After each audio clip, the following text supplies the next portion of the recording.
السلام علیکم دوستو، اللہ کے اوپر یقین کا ایک واقعہ جو آپ کو سبق دے گا۔ ایک عورت نے اپنے گھر میں روٹی پکانی تھی۔ اس نے تندور میں آگ جلائی اور سوچا جتنی دیر تندور گرم ہوگا اس میں 2 رکعت نفل پڑھ لوں۔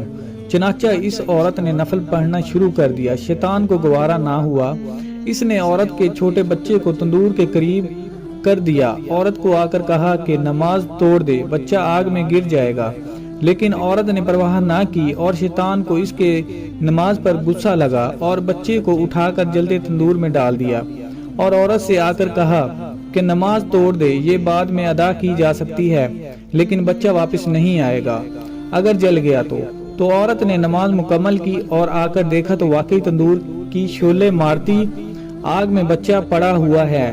جب قریب آ کر دیکھا تو سبحان اللہ، وہ بچہ جلتی آگ میں ایسے کھیل رہا ہے جیسے گلی کوچوں میں بچے مٹی سے کھیلتے ہیں، اور آگ جلانے کے بجائے گلزار بن گئی۔ دوستوں، مزید ایسی ویڈیوز دیکھنے کے لیے چینل کو سبسکرائب کریں۔